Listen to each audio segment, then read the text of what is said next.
ಜನಾರ್ದನ ರೆಡ್ಡಿ ಅವರನ್ನ ಸಿಬಿಐ ಅವರು ಮನೆಯಿಂದ ಹೊತ್ತೊಯ್ದು ಚಂಚಲ್ಗೂಡ ಜೈಲಿನಲ್ಲಿ ಇಟ್ಟರು. ಆವತ್ತಿನಿಂದ ಇವತ್ತಿನವರೆಗೆ ಇವರು ಸಾಕಷ್ಟು ಬಾರಿ ಜಾಮೀನಿಗೆ ಪ್ರಯತ್ನಿಸಿದ್ರು. ಆದರೆ ಇನ್ನೂ ಜಾಮೀನು ಸಿಗಲಿಲ್ಲ. ಹಾಗಾದರೆ ರೆಡ್ಡಿ ಹೀಗೆ ಎಷ್ಟು ದಿನ ಜೈಲಲ್ಲಿ ಇರ್ತಾರೆ? ಇವರಿಗೆ ಜೈಲಿನಿಂದ ಬಿಡುಗಡೆಯೇ ಇಲ್ವಾ? ಬಿಡುಗಡೆಯಾದರೆ ಇವರು ಬಿಜೆಪಿಯಲ್ಲೇ ಇರ್ತಾರಾ ಅಥವಾ ಶ್ರೀರಾಮುಲು ಪಕ್ಷ ಸೇರ್ತಾರಾ?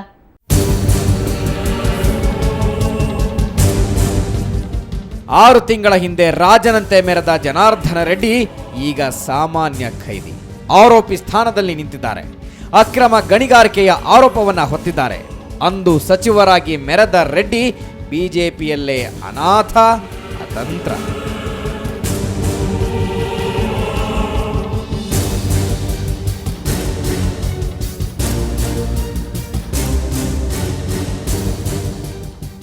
ಜನಾರ್ದನ ರೆಡ್ಡಿ ಜೈಲುವಾಸ ಆರಂಭ ಆಗಿ 6 ತಿಂಗಳುಗಳೇ ಕಳೆದವು. ಎಷ್ಟೇ ಪ್ರಯತ್ನ ಪಟ್ಟರೂ ಜಾಮೀನು ಸಿಗ್ತಾ ಇಲ್ಲ. ಜೈಲುವಾಸ ಮುಂದುವರಿತಾನೇ ಇದೆ. ಆಂಧ್ರದ ಚಂಚಲಗೂಡದ ಬಳಿಕ ಈಗ ಬೆಂಗಳೂರಿನಲ್ಲಿ ಸಿಬಿಐ ವಶದಲ್ಲಿದ್ದಾರೆ.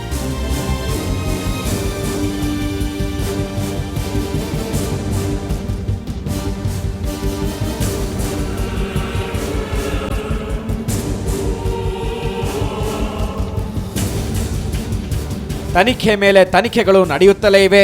ಸದ್ಯಕ್ಕಂತೂ ರೆಡ್ಡಿಗೆ ರಿಲೀಫ್ ಕಾಣೋ ಲಕ್ಷಣಗಳು ಕಾಣ್ತಾ ಇಲ್ಲ. ಆದರೆ ತಿಂಗಳೊಳಗೆ ರೆಡ್ಡಿ ಜೈಲಿನಿಂದ ಹೊರಬರ್ತಾರೆ ಅನ್ನೋ ಆಶಾವಾದ ರೆಡ್ಡಿ ಬೆಂಬಲಿಗರದ್ದು.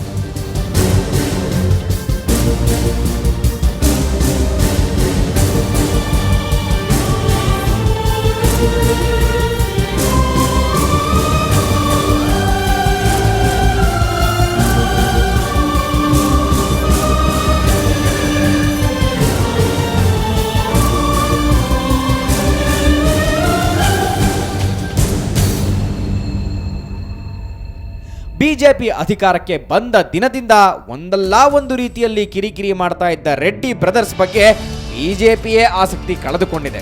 ಅಲ್ಲದೆ ಶ್ರೀರಾಮುಲು ಸ್ವಾಭಿಮಾನವನ್ನ ಪಣಕ್ಕಿಟ್ಟು ಬಿಜೆಪಿಗೆ ಸವಾಲೊಡ್ಡಿ ಮತ್ತೆ ಚುನಾವಣಾ ಕಣಕ್ಕಿಳಿದ್ರು, ಗೆದ್ದೂ ಬಂದ್ರು. ಈಗ ಹೊಸ ಪಕ್ಷ ರಚನೆಗೆ ಮುಂದಾಗಿದ್ದಾರೆ.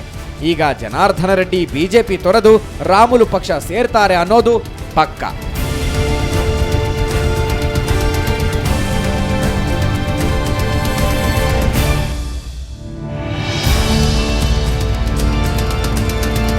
ಜನಾರ್ದನ ರೆಡ್ಡಿ ಈಗ ಅಧಿಕಾರ ಕಳೆದುಕೊಂಡ ಧಣಿ.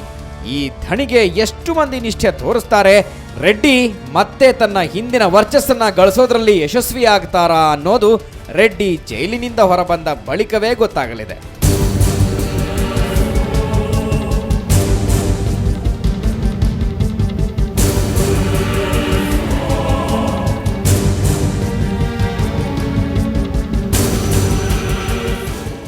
ರಾಜನಂತೆ ಮೆರೆದವರ ಗತಿ ಹೇಗಾಯಿತು ನೋಡಿ. ಕಾಲಚಕ್ರವೇ ಹಾಗೆ. ತಪ್ಪು ಮಾಡಿದವರನ್ನು ಯಾವತ್ತೂ ಕ್ಷಮಿಸಲ್ಲ.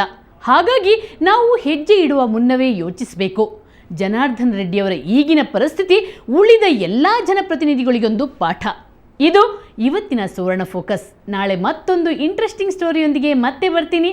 ಕ್ಷಣ ಕ್ಷಣದ ಸುದ್ದಿಗಾಗಿ ನೋಡ್ತಾ ಇರಿ ಸುವರ್ಣ ನ್ಯೂಸ್ 24/7.